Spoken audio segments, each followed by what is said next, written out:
तो चलिए आज एक ऐसी कहानी की दुनिया में चलते हैं जो विज्ञान और डर के बीच की लकीर को धुंधला कर देती है। एक ऐसा राज जिसने आधी सदी से भी ज्यादा वक्त से पूरी दुनिया को अपने जाल में उलझा रखा है। ये शब्द किसी गुमनाम शख्स के हैं और यहीं से इस पूरी रहस्यमयी कहानी की परतें खुलनी शुरू होती हैं। ये लाइनें उस भयानक घटना की तरफ इशारा करती हैं जिसके सच को शायद आज तक दबाया जा रहा है। अच्छा, तो कहानी की शुरुआत होती कहां से है? देखिए, इस रहस्य की जड़ें 1943 में नहीं बल्कि उसके भी कई साल बाद 1959 में मिलती हैं, जब मॉरिस जेसप नाम के एक जाने-माने एस्ट्रोफिजिसिस्ट की मौत बहुत ही अजीब हालात में हुई। मतलब जरा सोचिए, 1955 में जेसप को एक अनजान अजीब सी चिट्ठी मिलती है। फिर 1957 में खुद अमेरिकी नेवी का एक खास डिपार्टमेंट उनसे संपर्क करता है और फिर 1959 में वो अपनी कार में मरे हुए पाए जाते हैं। क्या ये सब सिर्फ इत्तेफाक था? ऑफिशियली तो कह दिया गया कि ये एक सुसाइड था, केस बंद। लेकिन जेसप के करीबी दोस्त ये मानने को तैयार नहीं थे। उन्हें पक्का यकीन था कि जेसप ने कोई ऐसा राज जान लिया था जिसे हमेशा के लिए दफनाने के लिए ही उन्हें रास्ते से हटा दिया गया। ये वही चिट्ठियां थीं जिन्होंने जेसप की रातों की नींद उड़ा दी थी। इन्हें कार्लोस एलेंडे नाम के किसी आदमी ने भेजा था जो दावा कर रहा था कि उसने अपनी आंखों से आइंस्टीन की यूनिफाइड फील्ड थियरी को हकीकत में बदलते देखा है। उसने ऐसे साइंस और उसके इतने भयानक नतीजों के बारे में लिखा था कि जेसप को यकीन हो गया था कि ये कोई मजाक नहीं हो सकता। तो चलिए अब सीधा टाइम में पीछे चलते हैं। तारीख थी 28 अक्टूबर 1943। जगह थी फिलाडेल्फिया नेवल यार्ड, जहां इतिहास का शायद सबसे अजीब और डरावना एक्सपेरिमेंट होने वाला था। तो ये हैं उस दिन के कुछ आंकड़े। और ये जो यूएसएस एल्ड्रिच था, ये कोई छोटी मोटी नाव नहीं थी साहब। पूरे 1200 टन का एक तैरता हुआ किला था और प्लान था इसी विशाल जहाज को गायब करने का।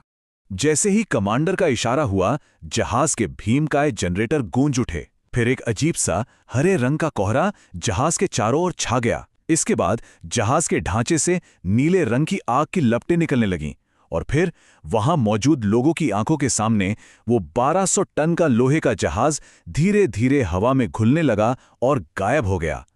पर रुकिए, कहानी सिर्फ गायब होने तक ही खत्म नहीं होती। असली मोड़ तो अब आने वाला था। जिस पल वो जहाज फिलाडेल्फिया से गायब हुआ, ठीक उसी वक्त 300 किलोमीटर दूर नॉरफोक से खबर आई कि एल्ड्रिच वहां देखा गया है।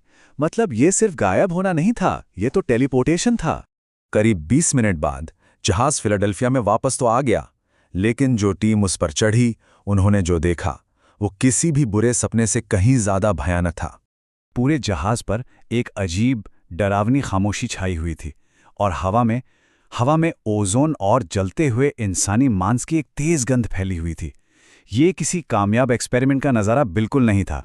अंदर का मंजर वो शब्दों में बयां करना भी मुश्किल है।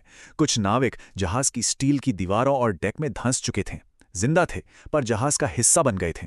कुछ लोग हकीकत में आते जाते दिख रहे थे और कुछ तो बिना किसी वजह के अचानक आग की लपटों में घिर गए। जो बच गए थे वो अपना दिमागी संतुलन खो चुके थे। वहां एक नाविक था जो गहरे सदमे में था और बस एक ही बात दोहरा रहा था। इन शब्दों ने कहानी को और भी ज्यादा डरावना मोड़ दे दिया। क्या ये सिर्फ एक बिगड़ा हुआ साइंटिफिक एक्सपेरिमेंट था या फिर उन्होंने अनजाने में किसी दूसरी दुनिया का दरवाजा खोल दिया था? तो यहां पर आकर कहानी एक दोराहे पर खड़ी हो जाती है। एक तरफ है ये अविश्वसनीय डरावनी कहानी और दूसरी तरफ है सरकार का ऑफिशियल बयान। तो आखिर सच क्या था? तो चलिए अब सिक्के का दूसरा पहलू भी देखते हैं। इस पूरी किंवदंती के पीछे की हकीकत क्या है और ऑफिशियल कहानी क्या कहती है। अब ऑफिशियल कहानी सुनिए, वो बिल्कुल अलग है। सरकार के मुताबिक जहाज कभी गायब हुआ ही नहीं था। ये एक डीगॉसिंग प्रोसेस था।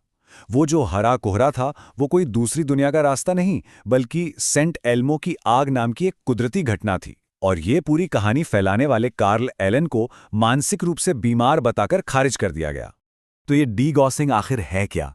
देखिए, ये एक असली मिलिट्री तकनीक थी।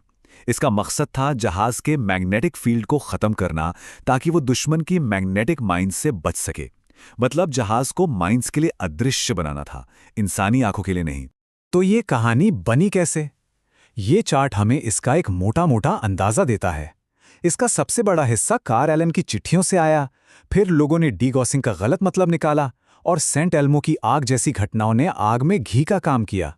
बस बन गई एक जबरदस्त कॉन्स्पिरेसी थ्योरी। लेकिन सवाल यह है कि इतने सारे ऑफिशियल बयानों के बाद भी ये कहानी आज भी लोगों के बीच इतनी पॉपुलर क्यों है? क्यों आज भी लोग इस पर बात करते हैं? क्योंकि कुछ सवाल ऐसे हैं जिनके जवाब आज तक नहीं मिले। जैसे उस जहाज के लॉग्स पहले गायब क्यों हुए और फिर अचानक मिल कैसे गए? जेसप की मौत का सच क्या है? और सबसे बड़ा सवाल, अगर कार्लोस अलेंडे की कहानी झूठी थी तो अमेरिकी नेवी ने उसकी चिट्ठियों में इतनी दिलचस्पी क्यों दिखाई?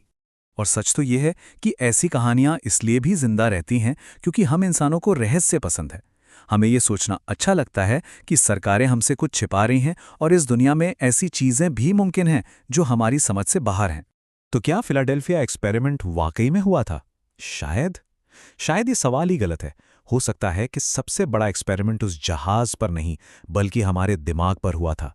हमारे दिमाग की उस जरूरत पर जो हमेशा असाधारण चीजों पर यकीन करना चाहती है। और ये एक ऐसी बात है जिस पर जरूर सोचना चाहिए।